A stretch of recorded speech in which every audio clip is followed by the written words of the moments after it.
Sahabat senior yang diberkati Tuhan, salam sejahtera untuk kita semua. Saya Pendeta Rumenta Santiani Manurung dari GKI Gria Merpati Mas. Sungguh bersyukur dapat kembali hadir menyapa sahabat senior dalam acara Jendela Hati. Renungan kita pada hari ini, Rabu 19 Agustus 2026 ditulis oleh Pendeta Claudia Stefani Genial Kawengian dari GKI Diponegoro Surabaya dengan judul Kasih Mengubah Hati yang Dingin, yang dilandaskan pada kitab Kejadian 45 ayat 16-28. Sebelum membaca Alkitab dan merenungkan firman Tuhan, kita berdoa. Tuhan Allah kami bersyukur kepadamu untuk hari baru yang Tuhan karuniakan. Tuhan berkati bimbing kami kala kami akan mendengarkan firman-Mu. Dalam Yesus kami berdoa. Amin.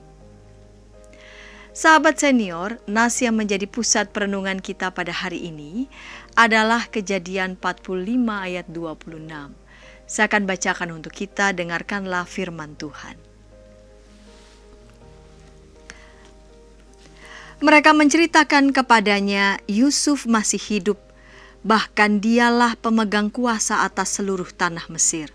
Tetapi hati Yakub tetap dingin sebab ia tidak dapat mempercayai mereka.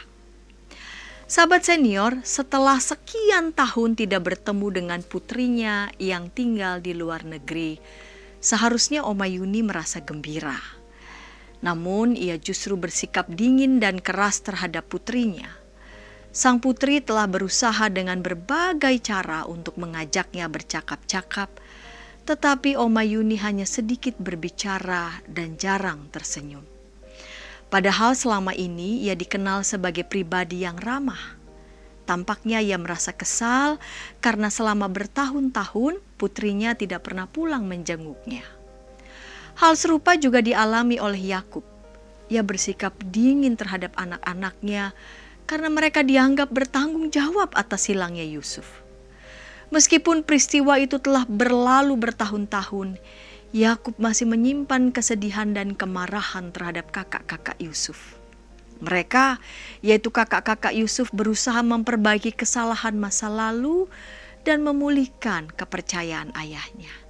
Dengan sukacita mereka menyampaikan kabar bahwa Yusuf masih hidup, dengan harapan hubungan mereka dapat dipulihkan dan ayah mereka kembali bersukacita. Namun kabar itu tidak serta-merta membuat Yakub percaya pada mereka. Sahabat senior, memulihkan kepercayaan memang memerlukan waktu. Kita perlu menyadari bahwa hidup adalah sebuah proses menuju perubahan yang lebih baik dan setiap orang dapat mengalaminya.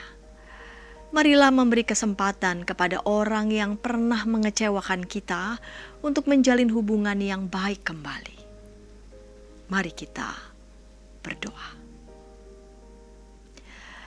Bapa di surga, memulihkan kembali kepercayaan atas peristiwa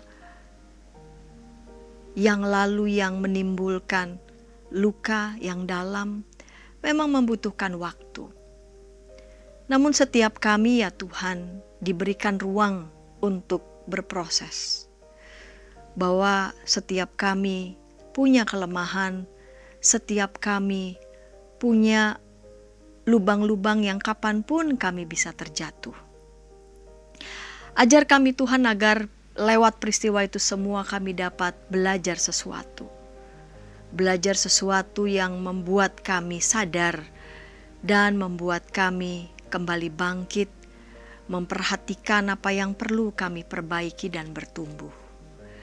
Kami berdoa bagi setiap sahabat senior yang juga sedang berpulih untuk memulihkan kembali kepercayaan yang menyangkut relasi dengan keluarga ataupun dengan teman-teman.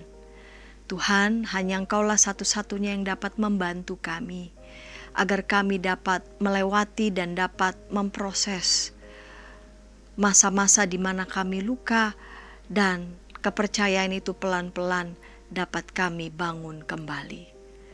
Karena Tuhan adalah Allah yang Maha Pengampun yang telah mengampuni kami, dengan cinta itu juga kami dimampukan dapat memberi ruang bagi sesama kami juga untuk membarui diri dan kepercayaan itu boleh kembali pulih. Terima kasih Bapa, inilah doa kami dalam Yesus kami berdoa. Amin. Demikian renungan kita pada hari ini. Jangan lupa subscribe, like, dan bagikan renungan ini kepada sahabat senior kita yang lain.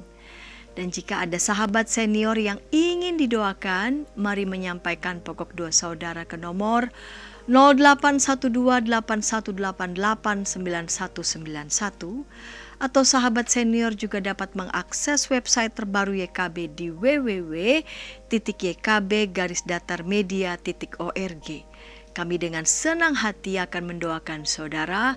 Tuhan Yesus memberkati.